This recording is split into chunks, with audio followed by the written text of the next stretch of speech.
weaving doesn't really take that many supplies, but you will need a few things. First off, you'll need your yarn. You'll need a pair of scissors, a tape measure or a yardstick, a dowel rod or pencil, something to secure your yarn to, and then you'll need just something that you can attach that dowel rod to hold your yarn as you weave. Optionally, to hold your weaving, you can just use a pillow and a large safety pin to pin your yarn. Some painter's tape or masking tape, any of these things will work. Okay, so we're going to be doing the Arrowhead pattern. And the Arrowhead pattern is the first pattern that I'm showing that you use both the weaving from the center like you do with the chevron and the interlock like we did with the lightning. So because we're doing the weaving from the center and we want to tie a knot and we want to weave from the center of the project out. So if your project's going to be 40 inches and you want to tie your knot and load on a head stick approximately 20 or about halfway through your yarn. So let's get started. Again, I've loaded it on the head stick, and in the center, just like we did with the chevron, I have the two center ones are loaded the same way. They're both coming from behind versus alternating. That center one, you need to make sure they're both at the top or both at the bottom, so that when you have your point of your arrowhead, it will be in the direct center of the sash versus kind of tilting or cocking off to one side or the other. So I've loaded my sticks, and in this case I have 8 white. I'm going to do a band of white, and then I've got 12 of the teal, and then in the center I have 20 gold, and then again I have 12 teal and 8 white. So what we're going to do with what I'm going to do with the white is I'm going to put a band down the edge. It's not really oblique. Well, it's not. It's still warp face, but I want to get the look of an oblique weaving, so I want a straight band down the side, so we're not really going to see, it's still being woven in a diagonal because we're moving those strands, but it's going to look like I'm weaving straight.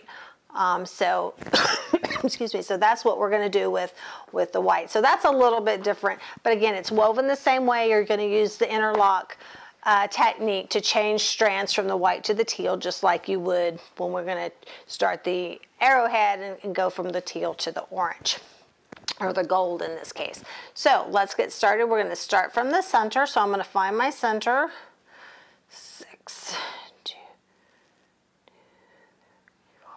5, 2, and 5. 1, 2, 3, 4, 5, and 1, 2, 3, 4, 5. Okay, so I found my center, and in my case, I'm going to spread this out. In my case, my center ones are both coming from behind, and they're next to each other. So I'm going to start, and you can start either way. You can go from the center left and weave right, or you can start from the center right and weave left first. It doesn't matter, as long as you always alternate and keep those even. I'm going to start from the center left and go to the right. So it's going to go under that first one and then over and under, and I'm going to weave all the way through my gold.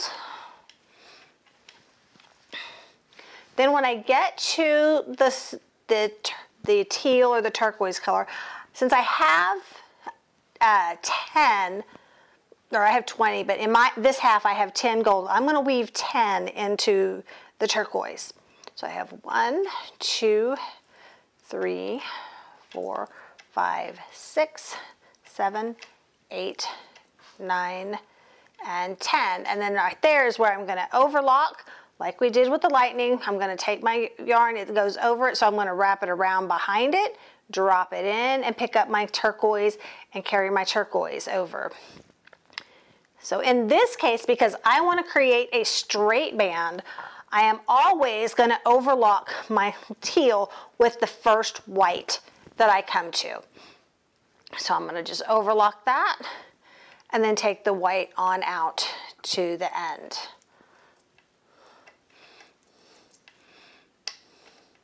And by always overlocking that first white one, it keeps all of my white in a straight line, straight number over here. All right, so then just like with the lightning, because I'm overlocking, I'm going to get the back weave down at the bottom. So you just kind of push that down out of your way. And then of course every, you know, however many rows, 8, 10, however many you want to weave, you'll have to go and you'll have to take that back weave out. Okay, so we're back to the center. And in this case, both of them, the center ones are on the top. So I'm going to weave over the first top one and under the next bottom one, and then weave all the way across till I get up through the gold. And again, I'm going to weave 10 into the teal, so 10, 9, 8, 7, 6, 5, 4, 3, 2. So when I get to the 10th one, I'm going to overlock. I'm going to take that gold, wrap it around, drop it back in, and take the teal over to the white. And I'm going to overlock the first white one so I can create my strip or my band down the edge, and then weave off the rest of the row.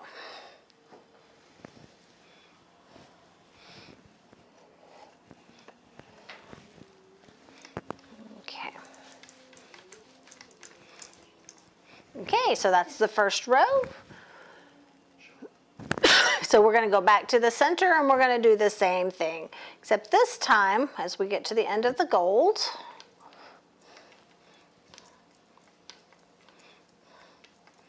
this time when we get to the teal, we're going to do just like we did with the lightning. We're going to weave one less teal. So we interlocked on the 10th one. Now we're going to interlock on the 9th one. So 1, 2, 3, 4, 5, 6, 7, 8, then interlock on the 9th one, and you're going to pull gently on the gold one to kind of pull in the tension, and let's see, I dropped it, there we go. That's under, that gold goes over, under, over, and then we're going to pull in that green one and overlock with the first white.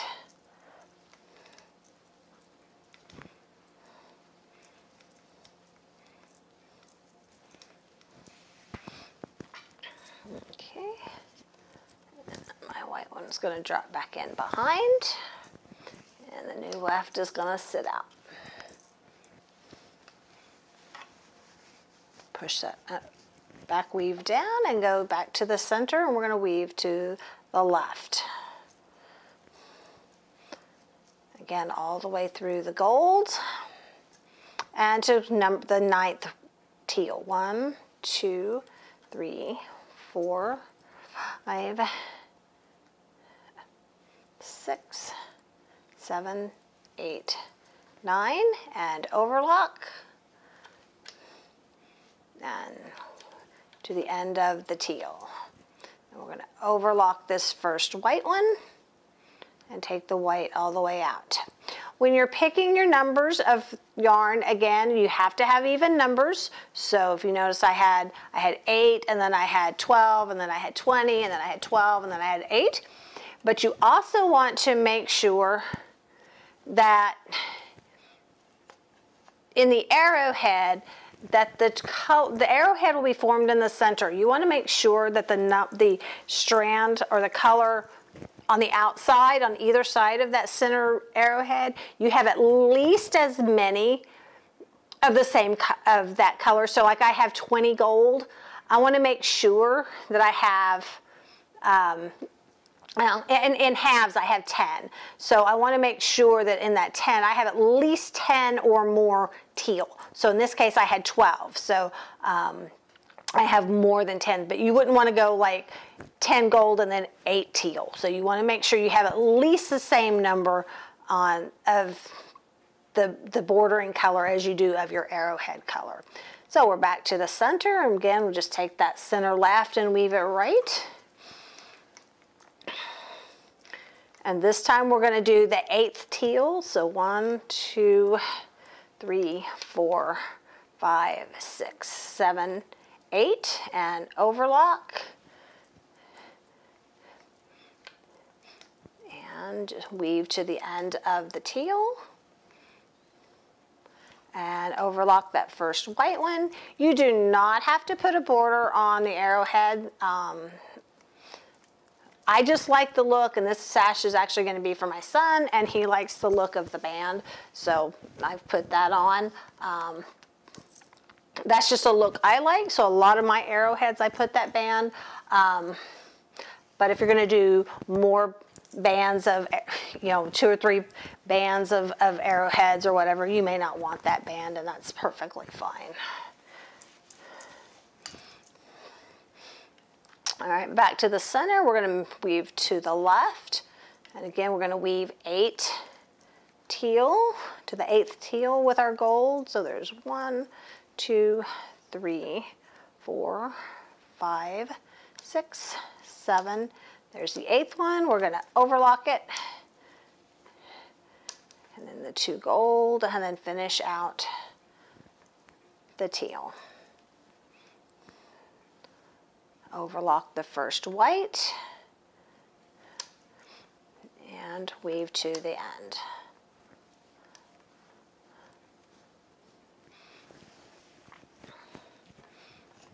Drop our weft, previous weft back in, and let the new weft hang out. Okay, so this time last time we overlocked the 8th strand. So on this row, we're going to overlock the 7th strand of the second color. 2, 3, 4, 5, 6, 7. So we're going to overlock that one.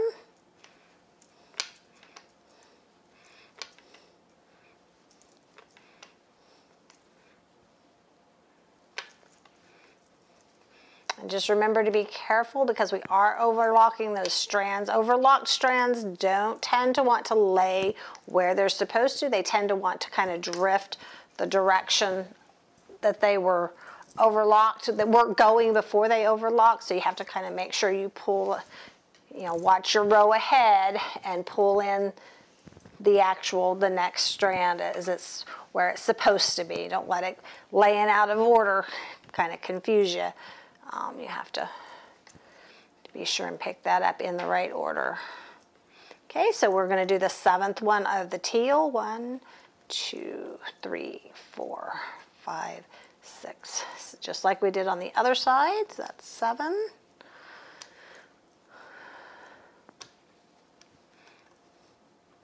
And you're just going to continue that pattern picking up, or overlocking one less than you did the previous row each time.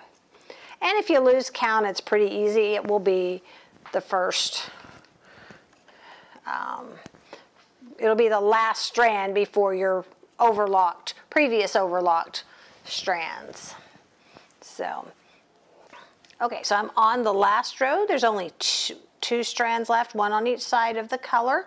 So we're going to go, once we've overlocked that only remaining teal, and move it over, then we will have finished an arrowhead. And so after we finish this one, then the next round is just going to be just like the first one. We're going to count over 10 and overlock and start the descent again back to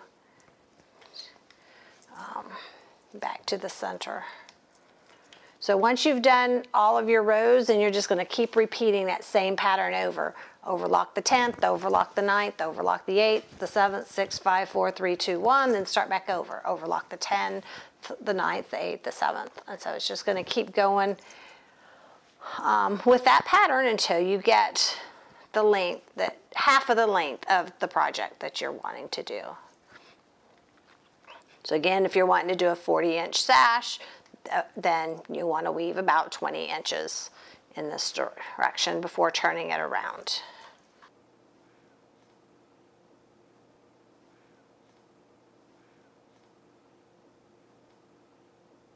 And now we're going to pretend that I have half of my project done, because I want to show you how to turn this around.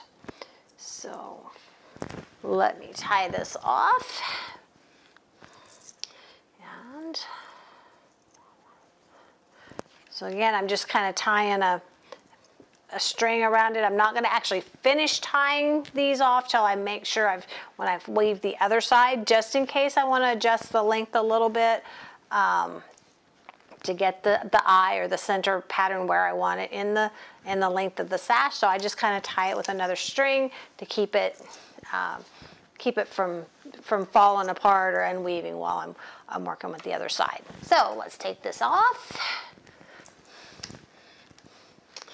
And I just have this wrapped around my stand to keep it in place. So let's take that. And we're going to turn our project around.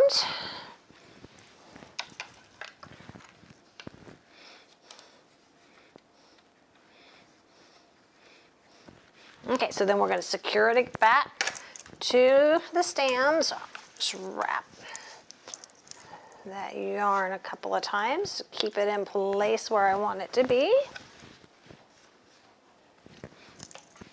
Okay, we're going to untie our knot.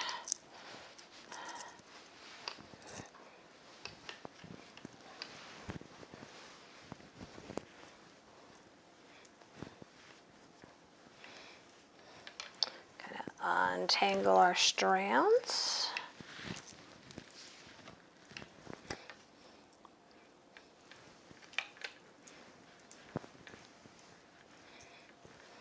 Okay, and then we're going to pull out our head stick, slide that out.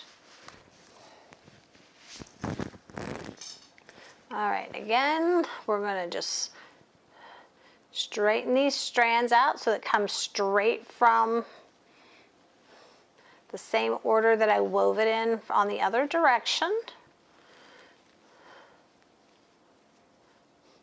Get those little curls out from where it wrapped around the stick. Again, be really careful right here in the center that they keep in the same order, because we don't want them to come unwoven and get out of order for us.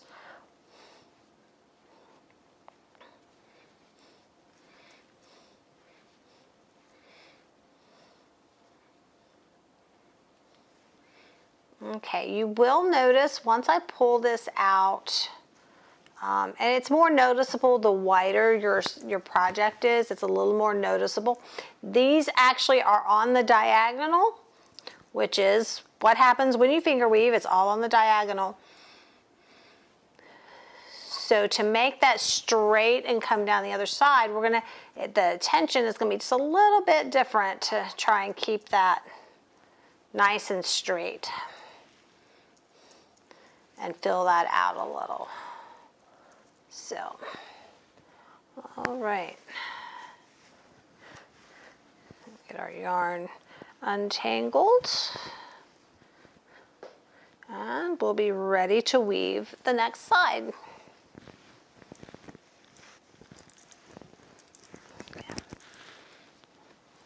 All right, so we're going to start again in the center. This time our center is from the top, and actually I want it to be from the bottom again as well, because as you can see on this side, you get a stippling right here at the edge, or kind of it looks almost like a blanket stitch right there going from the blue to the white on this side, on both sides. But if you turn it over, you will notice there is none of that stippling. It's straight. And so if you want to be sure that, or I want to make sure that when I weave the other direction, it's also the same, that on the same side there is no stippling, and then on the other side you have the stippling. So because I started on the other side with the two in the center, on the back, then I want to be sure that my project is laying the same direction. So when I come to the center, my two center threads are coming from the bottom, so that I get the stippling on the same side of the project.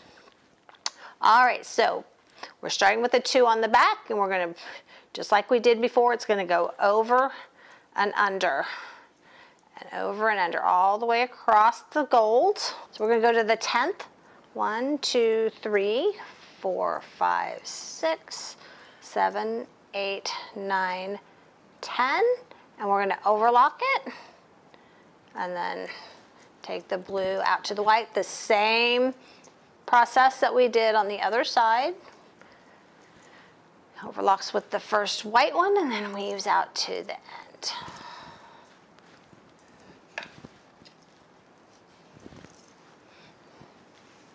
So as you can see, that center can sometimes be a little tricky. It tries to fall out of those center wefts, try and fall out. You just have to kind of chase them down and make them go where they're supposed to. And some of that just takes practice.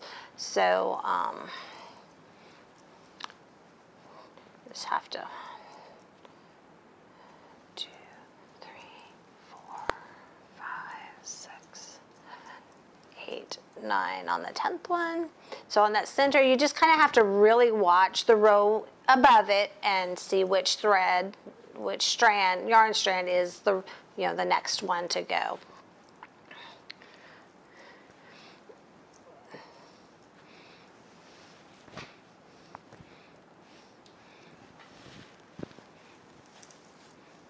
All right, so you can kind of see right here on the edge where I've wove, there's a bigger space at the edge between this strand and the previous weft channel, and the same thing over here, and that's okay. That's what's going to help. If you try and pull that up too much, it's not going to lay flat, it's going to pucker. So it's okay to be looser. What that's doing is compensating for that diagonal pattern that went the other direction, and now we're going to start diagonaling this new direction.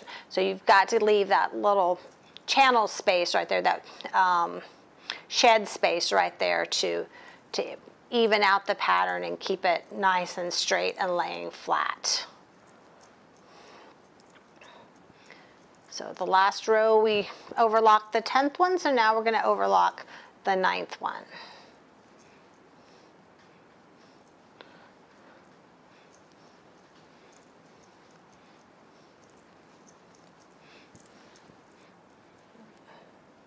And then don't forget to overlock your white or your border if you're doing a border.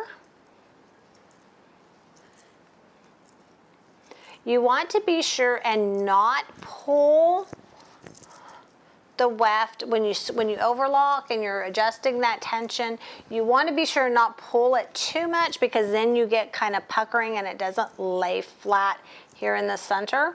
So and it's really easy to over pull that particular space simply because it's so close to the center.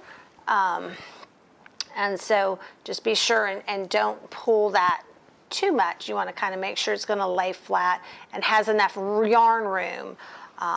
Like I said, you've got a lot going on tension-wise because you're having to change the diagonals from one direction to the other, and so it makes it really easy to over pull that. So just be real careful and not do that. And I'm pretty guilty of doing that because I like to weave tight and I tend to pull too hard, so I have to go back and kind of loosen it up, make sure I don't pull it too tightly.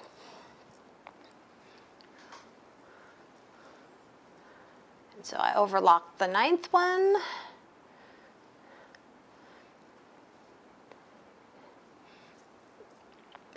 And then, oops,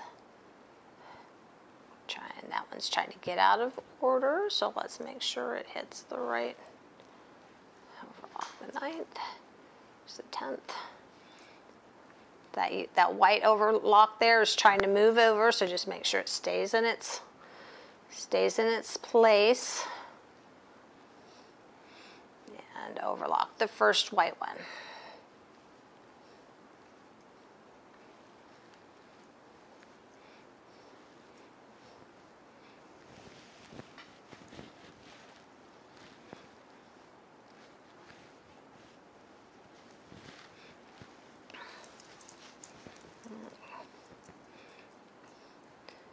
So we're just going to continue the same way that we did weaving the other side.